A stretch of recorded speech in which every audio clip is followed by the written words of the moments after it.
আন্দোলনে যখন ছিলাম তখন বৃষ্টি রোদ সবকিছু উপেক্ষা করে আমরা ছিলাম, এখনো অবশ্যই থাকবো এবং শুনবো। আমরা দেশমাতৃকার সন্তান, দেশের যে কোনো প্রয়োজন যে কোনো জায়গা থেকে ছুটে আসতে রাজি। ডক্টর ইউনূসের মুখ থেকে আমরা ঘোষণাপত্রটা শুনতে আসছি। আমরা যে এইগুলা চেয়েছি ওইগুলাই পূরণ হবে সেই প্রত্যাশাই অবশ্যই এখানে আসছি।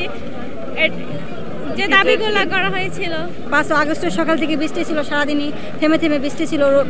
তারপর এই দুপুর টাইম 2-3টার পরে যখন আপা পালিয়ে যায় তখন তারপরে আমরা আমাদের 3টার পর থেকে সময়টা আমাদের ঢাকা মেডিকেলই কাটে। কতগুলো নিয়ম ছিল যে জুলাই যোদ্ধাদের আলাদা কিছু দিবে, তারপর সুযোগ সুবিধা থাকবে, চাকরির ক্ষেত্রে কিছু সুযোগ সুবিধা থাকবে।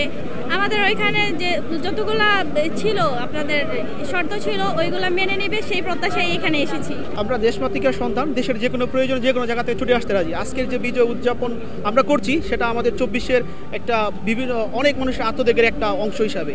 তবে সরকার যে সংস্কার বা মৌলিক সংস্কার কথা বলছে সেটা আসলে প্রয়োজন। আমরা আসলে এভাবে চলতে পারি না। আমাদের বিভিন্ন দেশ এগিয়ে যাচ্ছে, অনেক দেশ পরিবর্তন হচ্ছে, আমরা পরিবর্তন চাই। সরকার একটা পরিবর্তন করবে যেখানে জনগণ এবং দেশের আপমার জনগণ, আবাল বৃদ্ধ বৃদ্ধ কৃষক সবরা বাস্তবায়ন হবে। একজন রিস্কাওয়ালার ছেলেও সন্তান তার জন্য প্রধানমন্ত্রী হবে, সেই ব্যবস্থা করে নিতে হবে। তাহলে আমরা কাঙ্ক্ষিত বাংলাদেশ পাবো।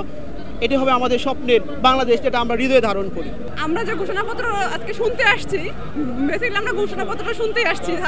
ডক্টর ইউনূসের মুখ থেকে আমরা ঘোষণাপত্রটা শুনতে আসছি। আমরা কালিয়াকৈর থেকে আসছি, গাজীপুরের কালিয়াকৈর থেকে অনেকটা দূর থেকে আসছি। শুধু এই প্রত্যাশা না যে ডক্টর ইউনূস আমাদের ঘোষণাপত্রটা পাঠ করে শোনাবে। এই ঘোষণাপত্রের মাধ্যমে আমরা ভবিষ্যৎটা, আমাদের জীবন প্লাস আমাদের দেশের যে ভবিষ্যৎ যে চলার পথটা সুগম হবে, সুন্দর হবে, আর দ্বিতীয় কোনো স্বৈরাচার এর মাধ্যমে উঠবে না। আমরা এটাই আশা করি। জেনেক্সে শিফট করো, লাইফকে লিফট করো। আমি মনে করি আমরা মানুষ যদি ভালো হই তাহলে আমার দেশ সুন্দর হবে। আমাদের দেশ থেকে ঘুষ বন্ধ করা দরকার।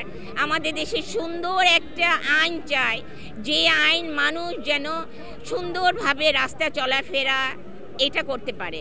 আর আমি বেশি নারীদের নিয়ে কাজ করি, নারী নির্যাতন রোধ করতে চাচ্ছি সারা জীবন। আমার ছেলে মেয়ে হাজবেন্ড কেউ নাই, আমি নারীদের নিয়ে কাজ করি। একটাই আন্দোলন, নারীদের স্বাধীনতা অতটা চাই না, পর্দার ভিতরেও স্বাধীনতা পাওয়া যায়।